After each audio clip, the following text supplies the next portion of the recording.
Welcome to our afternoon session of Film Spring Open.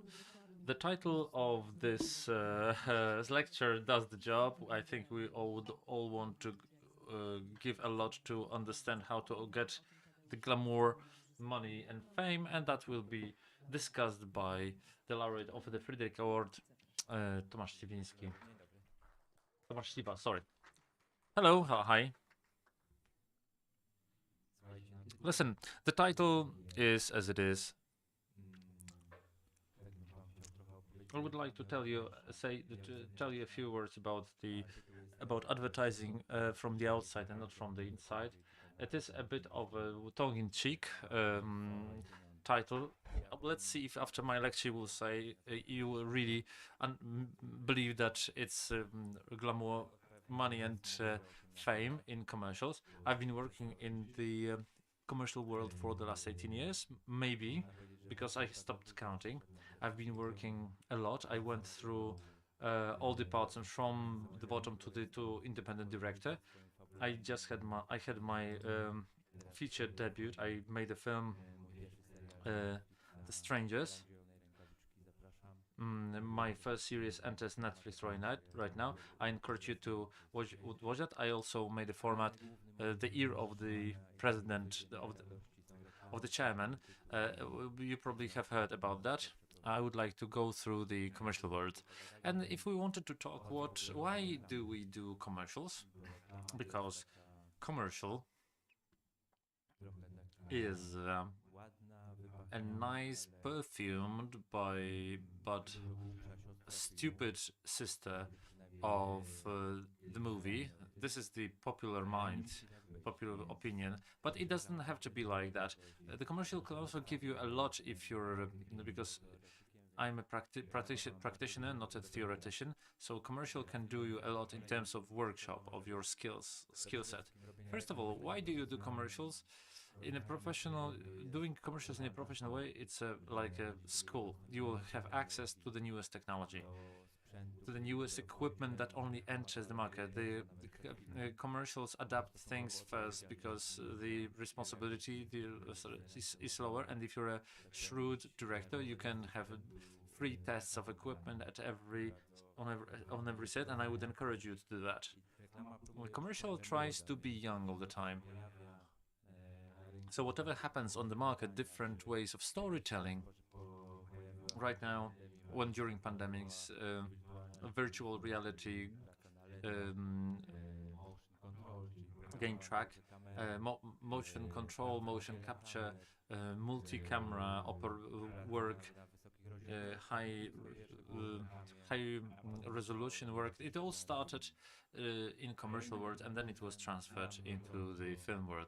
Another upside for me,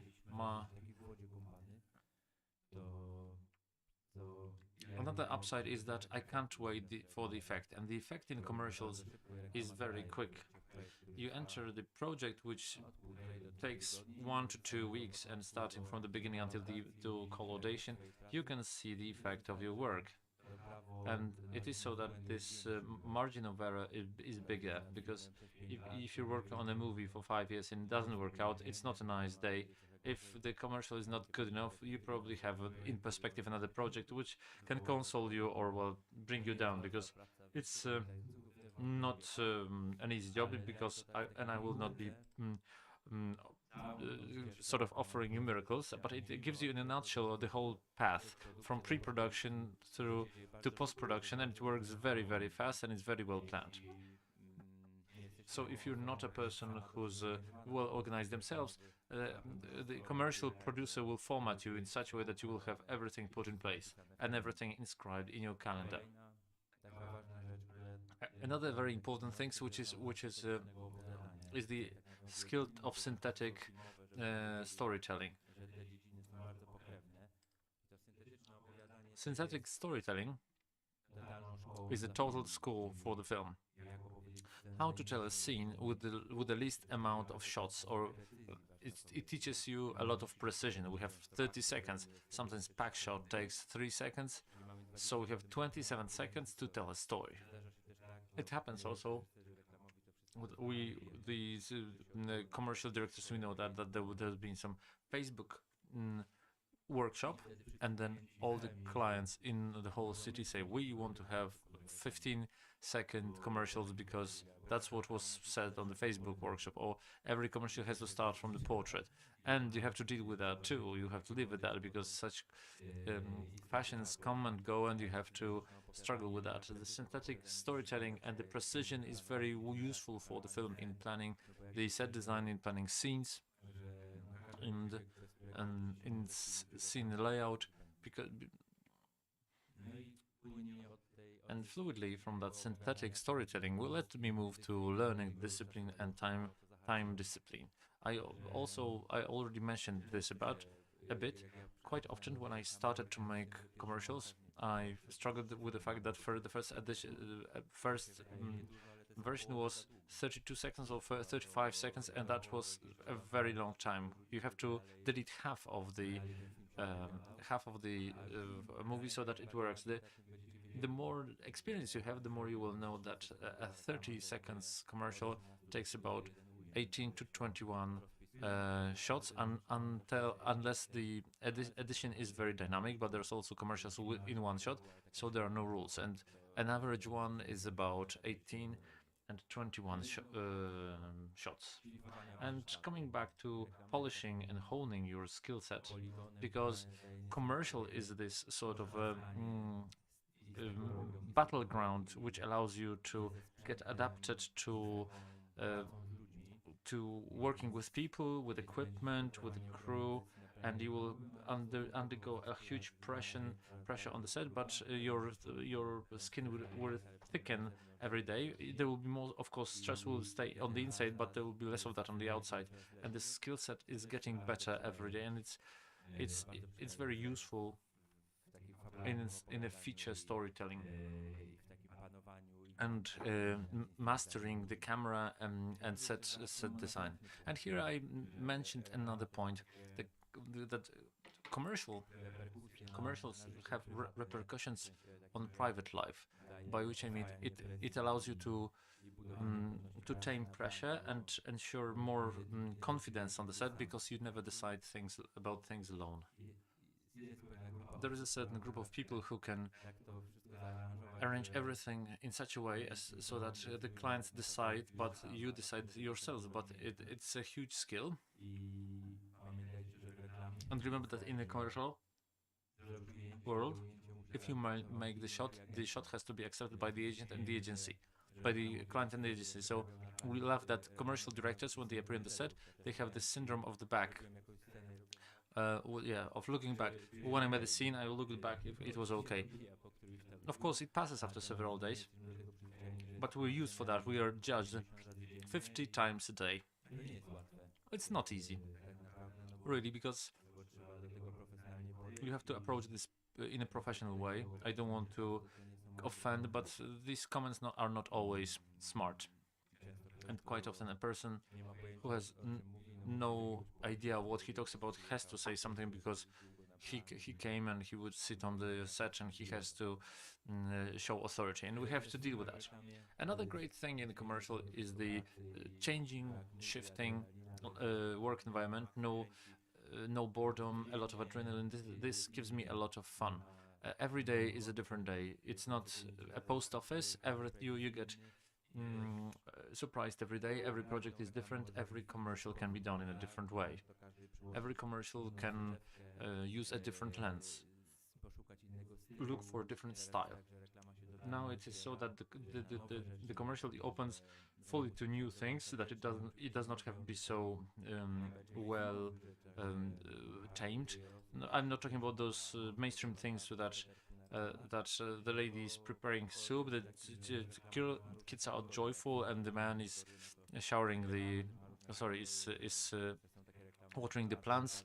But there are also categories which are really bad, good. Very rarely you get good ones or very good ones, but you have many categories of commercials. I can tell from my own experience. I don't know anyone who has been working long in the commercial and does not have a lot of friends from that environment. And environments also permeate, especially the feature film and commercial especially in terms of technical career. These are the same people, and I have plenty of commercial friends who are very solid, and we've met on the set, and it integrates a lot. That this is a sort of a battle unit, extreme emotions and extreme tiredness kind of work, and it leaves you with very strong bonds with people, not fleeting ones, but very strong bonds. And now, referring to the title of our lecture, of course, you get money from commercials, a lot of money, to be objectively speaking. In comparison to the TV show and or feature film, it's incomparable per shooting day. Of course, it's like selling your soul to the devil. But the moral side or ethical side of the commercial is, we'll talk about that at the end. You can live very well out of that, and you can enjoy life with relatively little effort. And we're laughing that this is the only legal work for which they pay us, and we meet with colleagues and make jokes, and we earn almost as much as we would for the drug dealing. So I recommend it to you. What I would want to discuss with you is a thing, this whole process of creating the commercials, because that would be your ammunition, your ammo, with which you enter this market. And many people who start working in commercials do not know that. They don't know how this process would look like. It's very precisely defined, and quite often, if somebody would make their first commercial and you don't know this, you can get terrified. And I will show you on the example of one of my commercials what does that look like, because in the commercial quite often you talk about 1 hour, about 1 second, a second of commercial during a meeting. And it's quite often. I had a meeting recently where I was making a 30 seconds commercial, and there were 72 people present at the meeting. And I started this meeting and I said, listen, I calculated that one person is responsible for a half second of the film, but nobody laughed. Okay, this is how commercials are made. First, in the beginning, you get the agency script. You get the script of the commercial. Initially, it looks like it's like an A4 piece of paper with a script, which went through millions of researchers, focus groups. It was shown to the target group. The target group was obliged to say something about this script. Everybody had to have their say, so it went through 16 rounds of corrections. And when it's so well developed by the society, by the community, is sent to us, and we as directors from the production houses, we read it, and we voice our access or no access for this process. So, for example, I get a script to my email account. Sometimes I get it together with a storyboard. I read it, and then I say whether I would like to do it or not. Or I say, I would love to do that, but unfortunately next week I will have my leg broken and I will not do it. So there are two paths. But for the good of this lecture, let's assume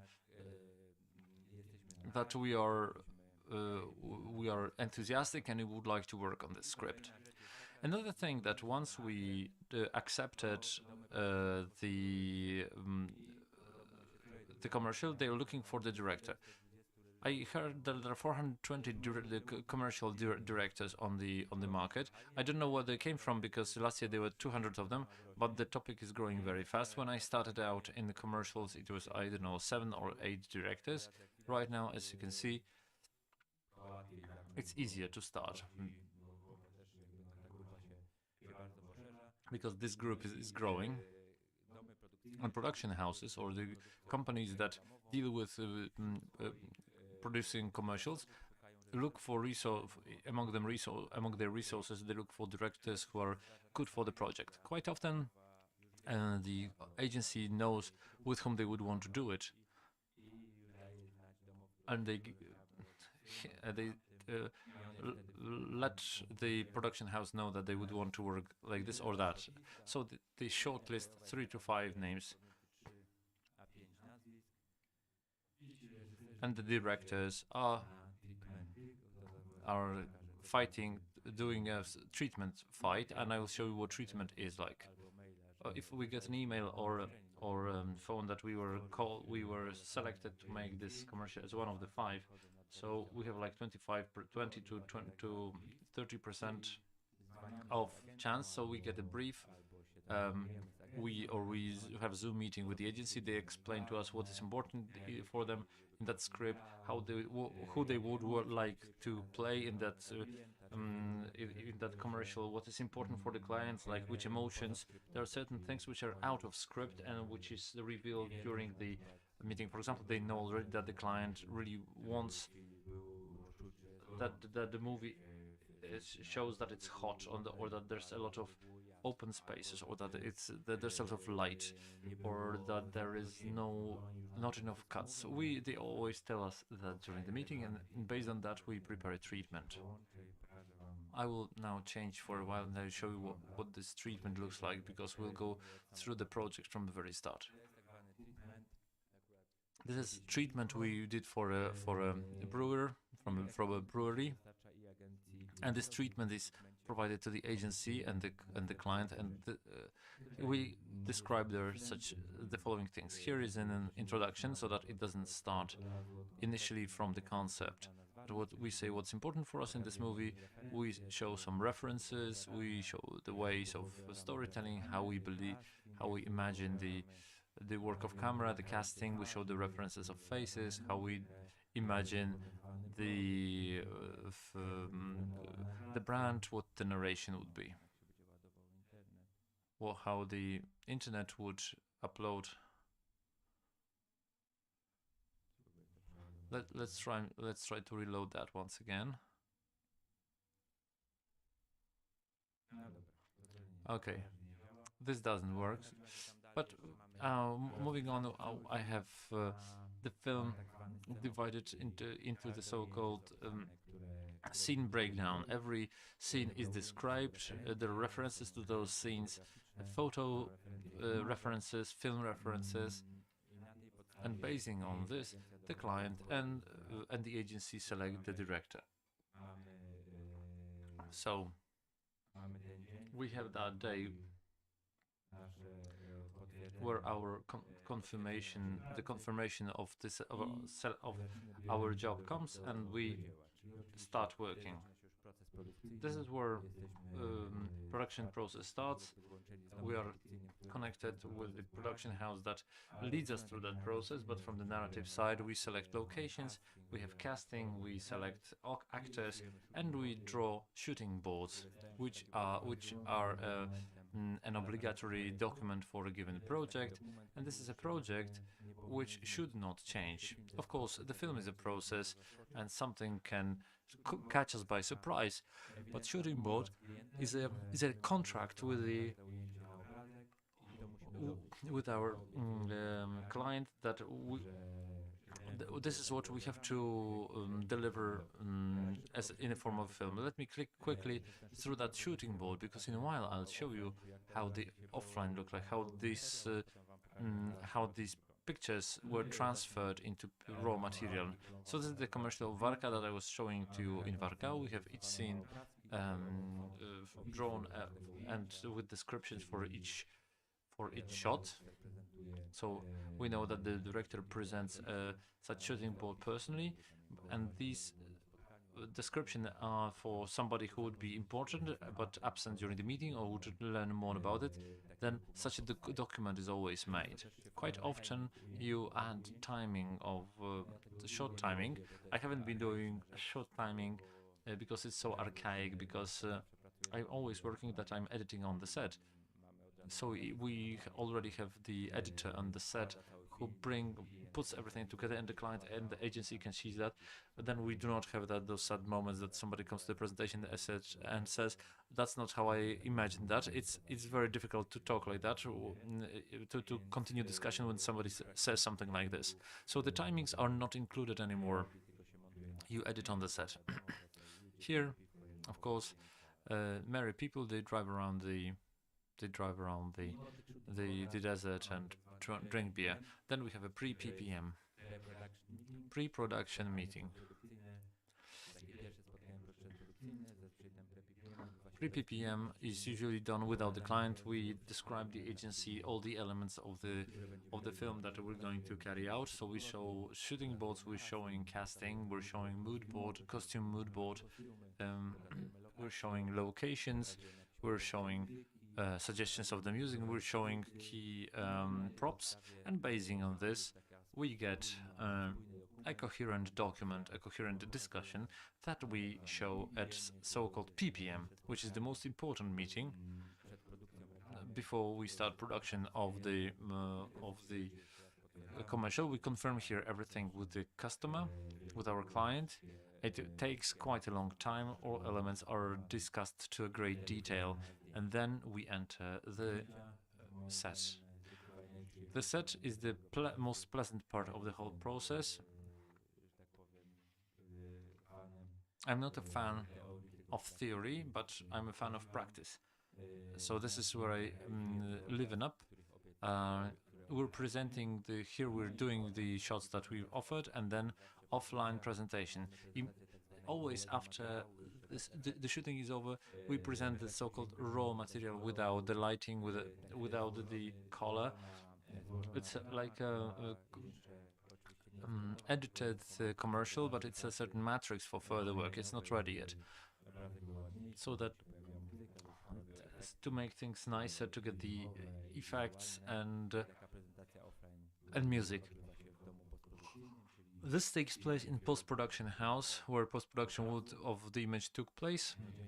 Usually during the pandemics it was so that it took place remotely. Now we're going back to physical meetings, and such film is discussed.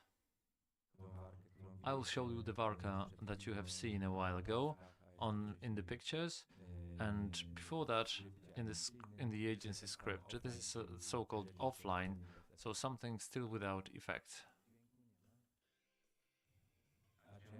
Can I get the sound here too?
Meanwhile, I'll show you something which is also it's an offline. You will never see the film as ugly as it is. It's only with the camera loot, without sounding, without effects, and the further versions change this movie a lot, and the difference is huge. So look what the offline looks like.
So this is what offline looked like.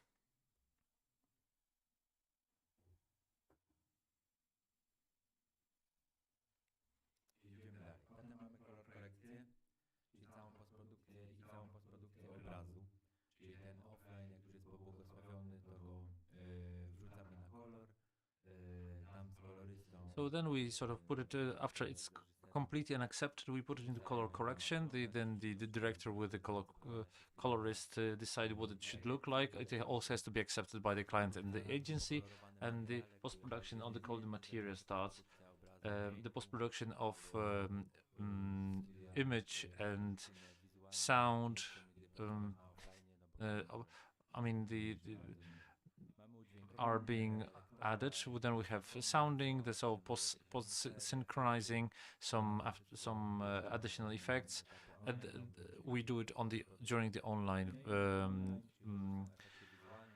period. Then we have online if you have some visual effects. If we have a film that requires a bit more of 3D effects, adding something, which we will see in a while. There was a bit of that. This is done during the online, and then we end with collodation, which is like a small festivity, or we show the film to the client. Everybody leaves happily, and then it's just invoice.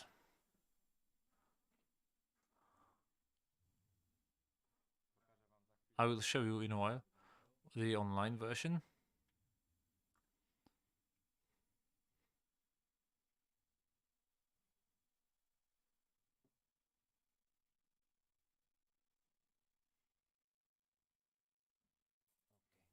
Okay.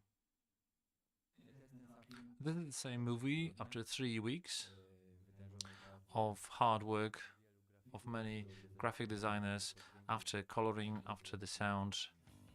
That was the end result.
Can you see the difference? Yeah, and the difference is quite significant. So this post-production process is very important, not only for the images, but also the supervision of this post-production process can bring a lot to a commercial movie. And now we talked a bit what it looked like, how this process looked like, but on how the topic was how to start in the commercial world. So I feel obliged to present several paths to you, and from my point of view and from the point of view of my experience, to tell you a bit of a story. So I'll start with my personal story. My story was very long because it took me 4 or 5 years before it clicked that I started to work permanently, and I started to do one commercial after the other. And it all started with me visiting my colleagues. I was a student at Katowice, and I went to Warsaw and I slept at my friend's rundown place. I was doing some musical video. We decided to get together with the colleagues to work for a rapper who would never pay that. We sort of got clandestinely equipment from the school, and we're going. And our budget for the hotel would be over anything that we could do. We spent more for the food than I was always decided to. At that time, I would pay more for cigarettes than for the food, so I wouldn't want to sleep in a hotel. I was sleeping at Solidarności Street with my friend, and one of my friends was an intern in a production house. He said, "I have a very difficult commercial here. We need second AD to help to work with the extras." With 3 days, we can pay us 400 zlotys. My friend said, "Well, 400 zlotys. I don't want to leave house." And I had, "What?" And had a grant monthly 380 plus I said 400 zlotys. I want to do that. And I went to this shooting day, and I did what I had to do. And the director was Łukasz Koszmicki, who is also doing right now the feature projects. And I went home. I was a bit. I thought I will get the money initially, but I had to sign the contract, and they sent the money a month later. And a colleague called me from the production and said, Łukasz wants you to call him." And he asked, "Who was this guy with young hair in binoculars, in glasses, who was running around the set?" "Oh, this is his number. Call him." So I called him and said, "Listen, I can't talk to you right now. Call me at 7 at 7 p.m. So starting 6 p.m. I was walking around with my stomach tied up in knots. At 7 I called him and he said, "I'm sorry, call me at 8 p.m. Again, I was full of stress for another hour, and he put me away, postponed me 47 times. We finally agreed for the filming set, and I didn't have any function. I went to the set. I didn't know what to do with myself, but I was looking what's happening there.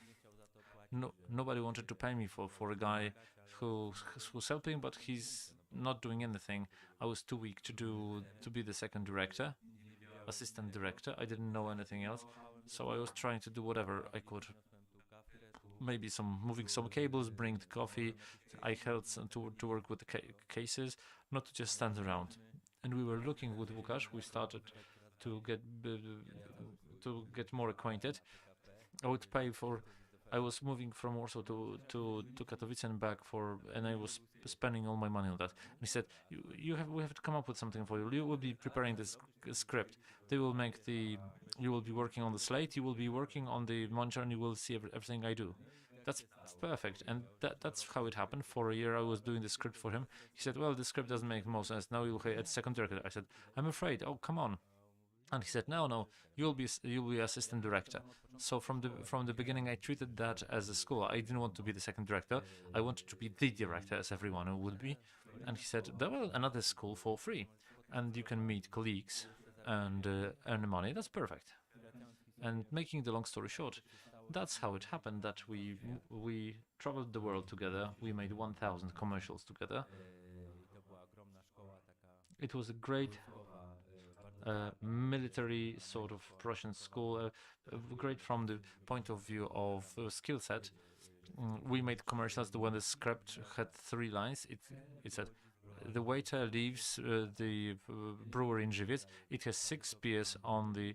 He gives 1 beer to the guy in London, the other one on the desert in Australia, the 5th one in Krakow, and the 5th one in Ireland, and he drinks the last one alone." So we're going around the world and just filming those short scenes. It was a great learning, but we did not have so much support from the outside. There was no other way rather than through practice and through some absurd determination that we should enter that commercial. It's much easier because the internet is much more popular, and you can show many such things on the internet in an easy way. Also, the commercial has a ear towards young people, towards freshness. That's such old guys like me, old timers like me, have to really to be at the tip of at the edge of everything. But it's good because it's also motivating that we do not have to do all the same stuff all the time. We have to look for new solutions, and it's very refreshing and developing. There's another possibility. For example, there's a competition. One of competition you can apply for is Papaya Young Directors, In my times, Kodak was giving the Kodak was giving such awards. He would give you film for making a commercial, but nothing happened afterwards. It always ended with a big fight after the gala, and these films never. Um, the big, nothing happens afterwards. The papaya young directors, these in this case, these movies are noticed, and all that is you need to do is write the script, and if you manage to pull it off, you will be noticed. There are many people entered the industry through that competition. It's one of the straightforward ways which you can follow. Another path are talent agencies. Plenty of them appeared. When I started out in the commercial world, I think there was one. There was maybe one talent agency at that in my times, and everybody who was there, they had to agree that a new person could be accepted. Right now, those agencies have a lot of people. You can always apply there. From my point of view, it is so that in Poland,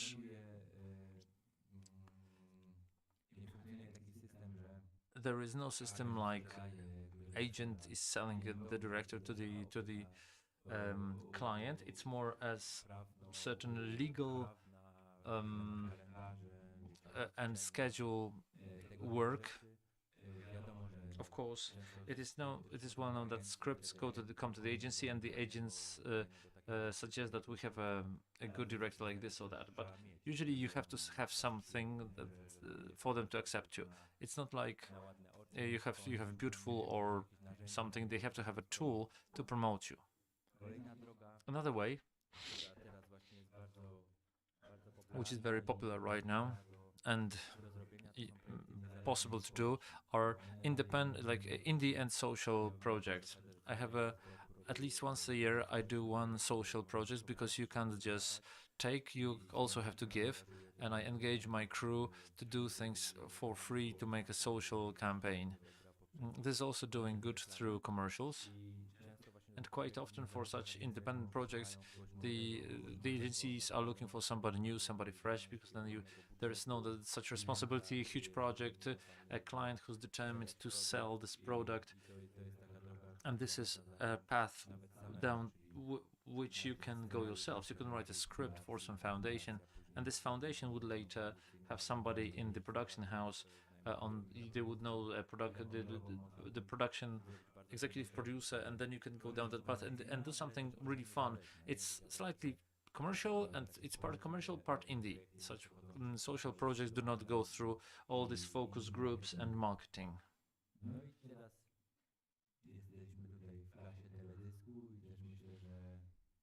Now we're in the domain of musical videos, and the musical videos is a natural way through which you can enter the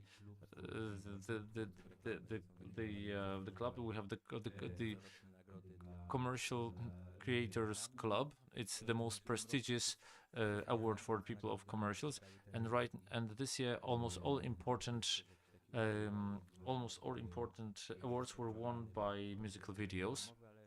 And it is also, whether you agree with that or not, I'm talking about that only because musical videos are also noticed by the industry, and it's very easy. I think it's the easy way to.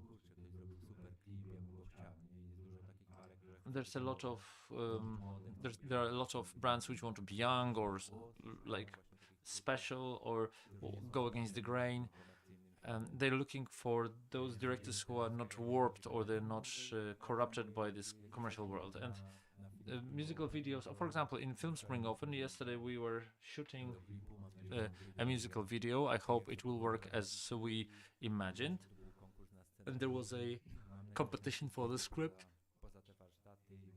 and I hope we'll go beyond those workshops and will be talked about, because I think we made an interesting thing.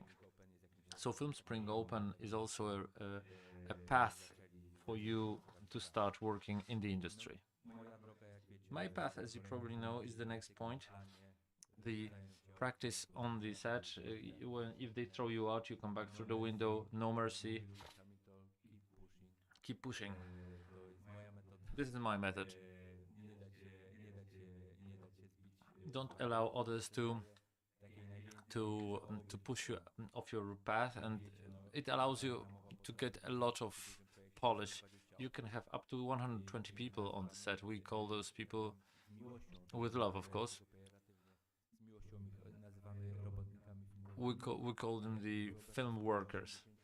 You can imagine those 120 film workers standing over you. You have several seconds to tell which camera should do something, and if you're starting to hesitate, then it will start to fall apart. And they're also working every day, so they very quickly are able to assess if you have the potential and this knack for filming or not. So I really recommend to you the practice on the set. If you I can exchange contacts with you, so I would like to invite you to work with me. Of course, there's also the upside down, which means through a feature project. Quite often it happens so that, of course, if a feature film gets much more esteem and prestige than a commercial, many feature directors who do feature films later are invited to make commercials.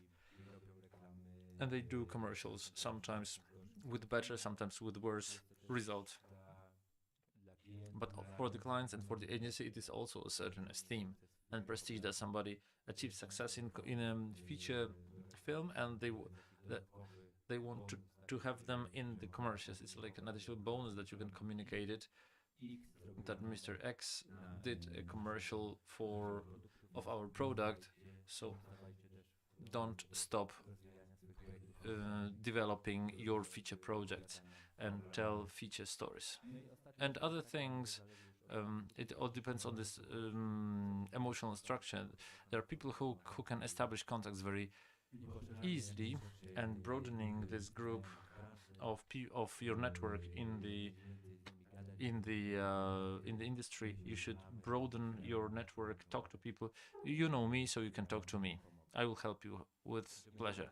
So that it's other things. So it's not all bed of roses. There are also difficulties and threats, because every work has its upsides and downsides. These are, of course, my own 4 points, which arise from my own experience. Each one of you will have different ones. The difficulty we will have is the work in permanent stress. You have to get ready to have rhino skill and the soul of a butterfly, because this is not easy. That sometimes 15 people will get together, they watch your commercial and say, and I say, well, and what? They go like, there's something wrong. And what? I don't know. But somebody else says, well, yeah, there's something wrong. You have to get ready to such discussions too. That something like that may happen. Get ready that you will be assessed several times a day, but that will be very useful to you, and I will be talking about that in a second. In a commercial, just like in the acting, there's no good moment, because there's nothing like the ideal time. You either have too much work or too little time, too little work. It never works that you have everything ideal. If you have too much work, you're always tired. If there's too little work, it's even worse. I remember this panic when pandemic started. I was in Spain. Everybody called and said, "What's gonna be? It's the end of the world. Nobody's working." And I think it's even worse than being tired. It's also an addictive job and a very jealous job, which I do not wish to you. It also impacts your private relations, because it takes a lot of time and requires a lot of understanding from your partner, because working hours are not normative. You have quite often problems with your attitude, with your emotions. Night calls are also very often happen very often. Your brain gets engaged very often. Yes, for example, I go home and just a piece of furniture because I do not understand it because I'm thinking about my commercial, about the work I do. You also have to get ready to this, to, o czym mówiłem, no i jest walka o każdy projekt, że to nie and jest tak, there's a fight for every project. It's not a job you have it, you get for and for granted. cię pokocha i Some client might love you and you might have their commercials forever. I am lucky enough that I have several clients with whom I've been working for years. I like, for example, I did the play commercials for the last 10 years. I'm also loving BNP commercials, mamy Kanal Plus, robimy Canal Plus. z Podsiadło, więc mamy taki krąg. I do have a portfolio of projects which I know that will be developing together, Razem o nie walczymy, ale and we fight for them together. But the normal process że to jest is, magia, as I explained to you a moment ago, trzeba przejść przez to wszystko. because you have to go through all that. You have to select the director, make a treatment. Only out of the treatment they have to select you, and you're making the project. So the process is very very long. What else I wanted to tell you to finish with? Tak jak teraz mam takie świeże doświadczenie. I have this fresh experience after a TV show in comparison in cooperation with Netflix. I see so many analogies to working in a commercial that it's just incredible. That's this learning to be precise, to be disciplined, to be punctual, working in schedule, working in stressful conditions, using every minute on the set. This is the commercial helps you a lot with that, and I believe it should be a step if you want to make films. This is um, uh, something that would help you in your work. More and more feature. Mm, I was one of the sort of middle generation which made the debut, and there were a lot of opinions, but this is a guy from commercial world, and you have to add 100% because we're in the lost ground in the beginning because there's stereotypes that are, but I think that this guy from commercial starts to help you more than get in your way because the market got professionalized a lot. Every minute on the set is very expensive, and people from commercials are used to working in permanent stress, working very fast, and they do not get offended. They are also subject to this assessment, everyday assessment by the clients and agencies. And I remember when we made the film, the producers were in shock that I invited people to watch my film and criticize it. We showed the film, they said super, super, but tell me something wrong because that's why we meet here for. And for us, it's normal because you're used to that. So there's plenty of such things that get connected to the story and give you a certain sureness of your skill set and of your hand. So this is all I wanted to tell you today. Tell me if you have any questions.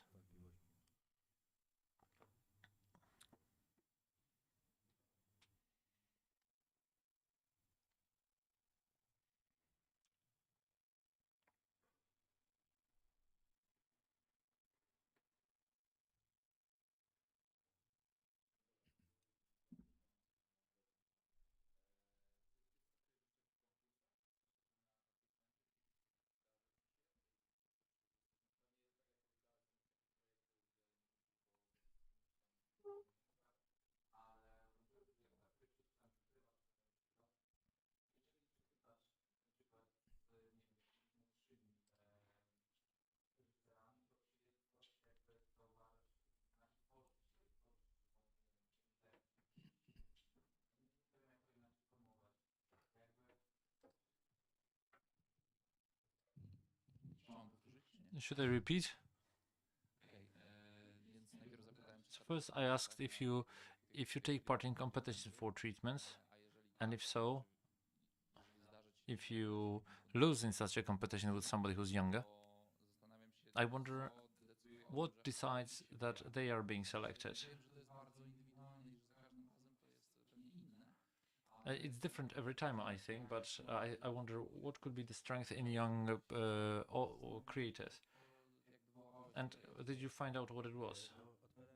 Answering your first question. Yes, I sometimes take part in treatment competitions. I don't do that very often. With the big projects where I know that without this treatment you will not get any further. But in terms of percentage, I I do 7 out of 10 projects without the treatment. Do I lose to young people? Yes, I do. It's you never have everything given forever. This threat is always there. It always mobilizes you, and there's certain getting out of your comfort zone. I do not know to tell what is better in young authors because it's a very individual thing. But I think there's a willingness, and this willingness has been that they're looking the commercial world is looking for new things, for youngness, for freshness, and I'm saying that it's it's not it's not a it's not a feat to make 3 commercials. It's a feat to stay in the commercial world and get the projects not B class, but those which give you satisfaction. But evidently, right now, it's the time of young people. I can feel in the agencies there's a shift, generational shift, and you work with young people.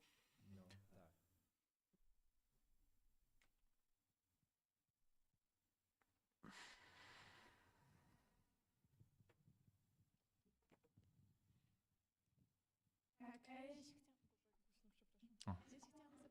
I wanted to ask, because we saw the first version of the Varka version, there was quite a number of special effects there, like visual effects. I wanted to ask you, at which level you start the cooperation with the VFX team,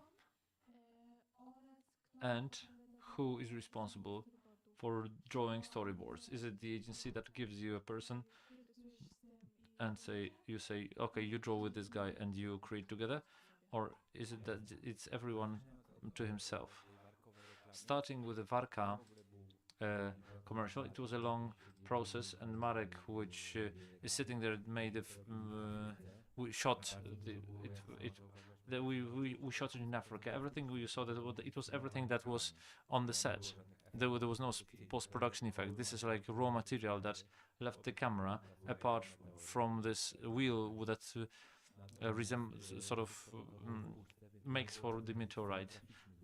So there was a lot of set design requirements. Like we had to build a hole in the terrace, in a house which cost $5 million. And I remember that this was a challenge.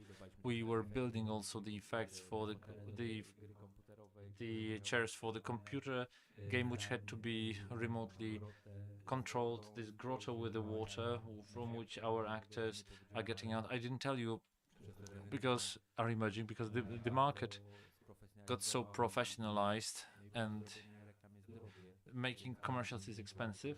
Every shooting day is very expensive. You have to fake certain things. So for us, it was easier to build a grotto or a cave which we could augment. So you built one wall which is behind which was behind the actors, and the rest was made in 3D. It was easier for us than to build in the hall. In the hall, we also made this rock bar. It was better than go to location and get the equipment there. So we had a lot of set design challenges, and it started 1.5 months before the shooting. We started to brief a day before the shooting. They painted the whole wall with the transparent transparent paint. And when we got on the location, we couldn't shoot it, yeah. And they said they had to put it because it doesn't take in water. They were working for the whole night to remove that paint, and of course, traveling is always a risk. I do have my special force of people who always get things on time and properly. And when you go to location, and whether it's a service is servicing you. So the international production house, you know, that you have different stories there, and you can never be sure. Depending on you know, South Africa, for example, have very good crews because they are doing a lot of servicing from all around the world. A lot of American movies are being done there, so they have great specialists. But I had, for example, shooting in Malaysia, and I asked for propeller. We were shooting, and I saw 20 guys are keeping something. They're like Phoenicians and they brought me propeller taken from some meat factory. The one that it was like 2 tons weight, and they connected. It gave a wind which as if you would wave with your jacket, and it was supposed to pull down the tea on the field. Shooting boards and storyboards are storyboards is always provided by the agency, and shooting boards are the film shots. They are black and white. It's drawn by the drawer, and there are like several illustrators on the market who you can hire for drawing, and that always is provided by the production house. They have that in the budget that they pay them. Of course, each of the director who worked for a long time have their favorite illustrators.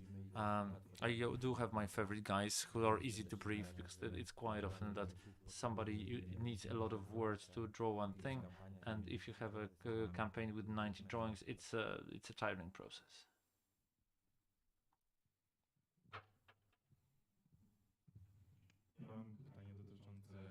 I have a question concerning the relation agency, client, the production house.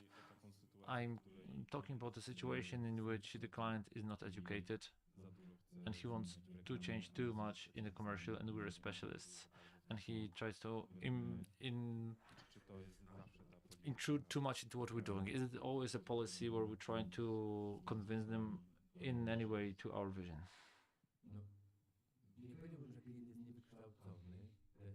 I wouldn't say that the client is educated. He's not educated for the working in the film. You have 3 solutions.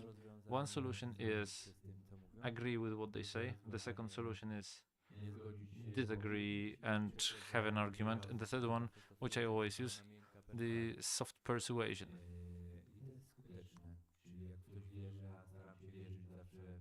And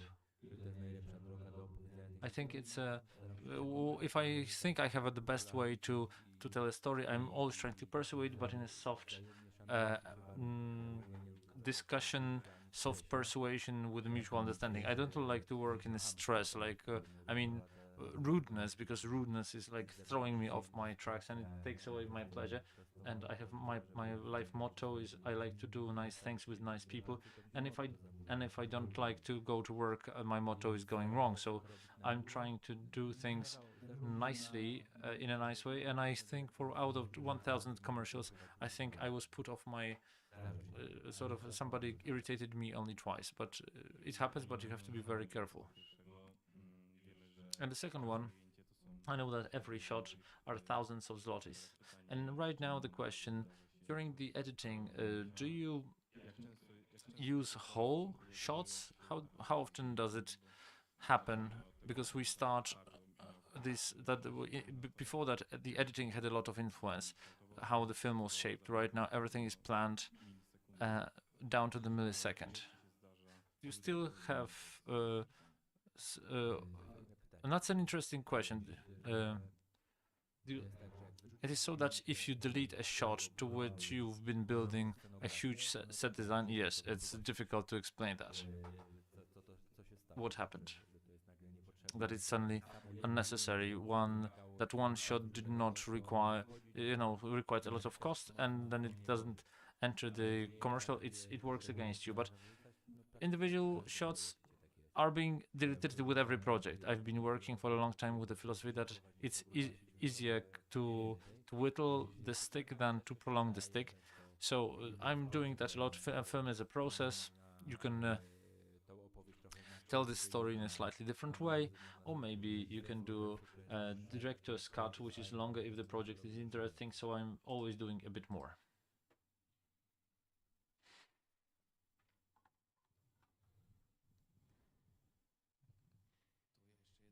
Okay, but my question. You were opening the treatment, it didn't open, but I noticed that you had like 68 slides, and you said that it's you have one shot after the other. Są opisane i do każdego ujęcia są They're described and referenced. Mood board and photography. Do we do it always in every treatment? Yeah. Może się uda. Maybe I'll manage to open some some different treatments. I would show it to you then, what it looks like.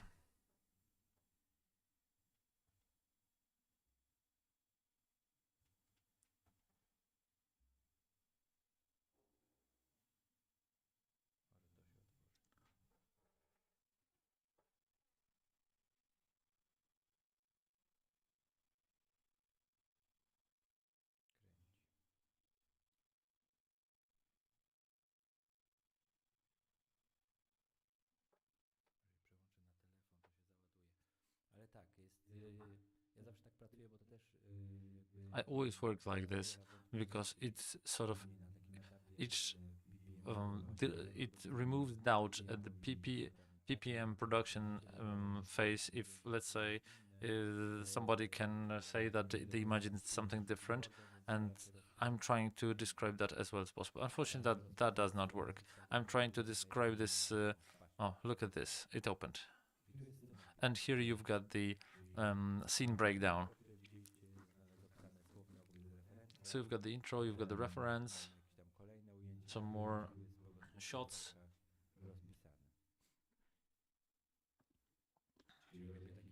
So I'm making this visual scene breakdown for the whole commercial. I was always thinking that you draw always something yourself to show them. Yes, if something is very difficult to explain, I use it somehow. I ask the illustrator if I have a very difficult effect that if I'm talking about that I do not really understand what I mean, then I ask the illustrator to draw them. So let's say you take part in the competition for treatment. So already at this stage you take a storyboard to draw something to win this. Very rarely. Oh, well, one last question. How was what's your experience with the feature that you did? You started to talk about it, and I'd be glad to hear more about that.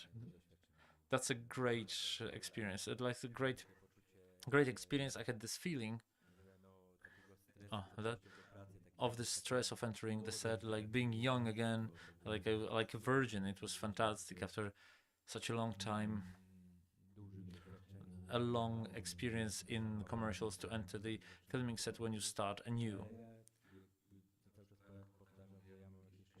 But I repeat, I'm pretty lucky in my life that it all works out well for me, as it should be sometimes. I think that if it shouldn't be as it should be, then it worked. It occurs that it is like this. I had the great actors, and we have a good relationship, and we're still friendly with each other. Kaśka Smutnia came to the premiere of her film about Berlusconi, and all of us came there. All of us who were playing in the Unconscious, and we were standing there. The people from the previous film, even though it was a premiere of a different film, it was a great time, a tiring time. We're in the same studio and in the same apartment all the time, but it was a great time and great lesson too.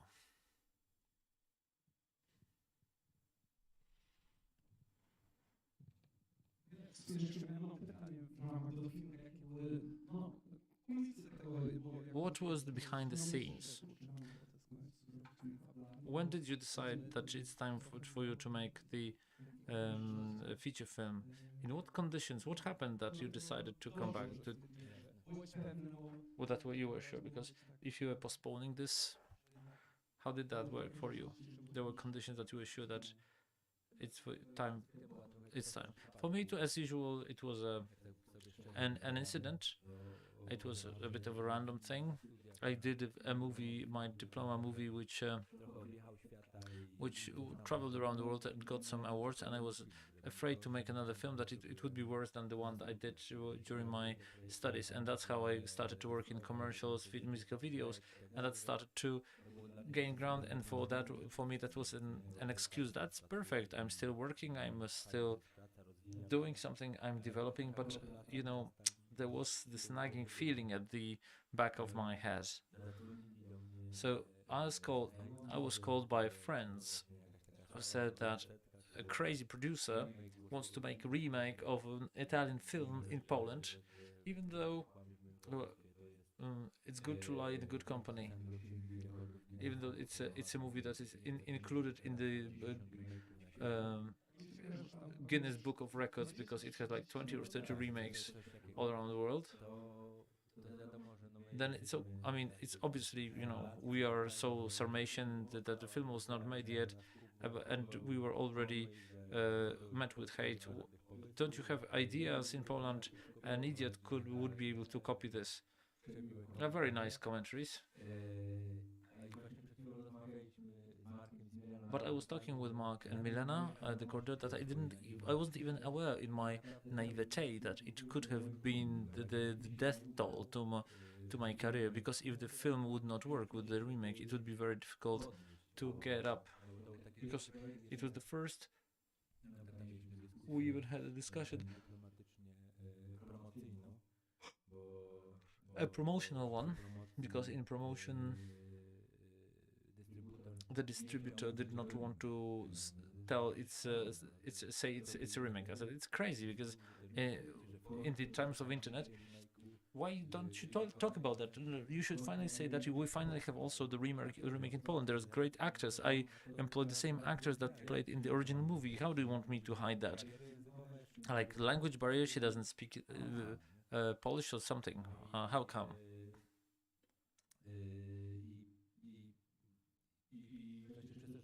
And because it was a remake, there was a lot of pressure, and I didn't feel it, because only when we got to the promotion of the movie, I suddenly I was wondering if whether it's a problem. We reinterpreted the script, we made it in our own way for Poland, and we didn't look back at the original. We made our own movie, and that was a great adventure for us. We had very comfortable conditions because it was all built in a studio.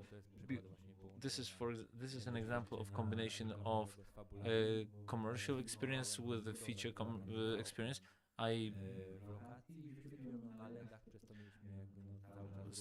So for example, I made a moving background instead of going to locations. I put it on LEDs. You do not do trans lights printed behind the window. You have LEDs. But in those times, that was a totally new things, and the actors also had their rooms. I mean, everybody had their own coffee machine, whatever, like book, whatever they wanted. So it was a comfortable. I could get more from them because they felt comfortable. They weren't angry that they're standing in the rain for 20 hours and nobody's interested in that. They felt taken care of, and I think it carried to the screen and to our cooperation. In all expressions of the actors after this film, I always heard that the atmosphere was great. I think this is very important. I was also very interested because first I watched this first version, and I also had this feeling for Kasia Smutniak. It must have been an interesting experience because she played in the same movie, but two different. That was my key argument. I met with her in Rome. When she had. I met her in Rome. She said that she won't play in the Polish version, and we met in the airport in Rome. And I said, when will you have a chance to play a different role in the same movie? And I saw that something moved in her. Yes, I do have a lot of I do have a lot of luck with the actors and with getting becoming friends. We made a series. We made this. It took us like 60 days. It's a series about older people. We had older actors. One of the protagonists was 87. He said, "Tadek, I'm playing a younger guy. I'm 90 years old." And it happened so that on the last shooting days I had a birthday and it all came. And these are things which you remember. And that's why it's so magical to work in a movie, because it goes outside any sort of boundaries, because you can meet, experience things that people dream about. For example, you're getting, for example, you go on the top of the tallest mountain and you're shooting sunrise. You're and they're sort of starting the rail train to the top of the mountain, especially for you, because the first train starts at 8 when the sunrise is already over. Oh, okay, I don't know. You entered the Obama's apartments in Madrid because you're making a commercial of the tea, for example. They block for you the whole street, and you go with an open van, and the whole city is standing in traffic jam. These are the things you cannot experience anywhere else. Apart from emotional things, this life is, you live your life to the full. It's a fantastic job, because always, every day, you know that you know nothing, and every day verifies you, and nothing is given for sure and forever. Even if at some point you manage to do a good film and your next film will be hopeless, again, you're back to the beginning. If you make a good commercial and there's a great success, and the next one will be done, will be horrible, then again you start from the beginning. So you never get bored.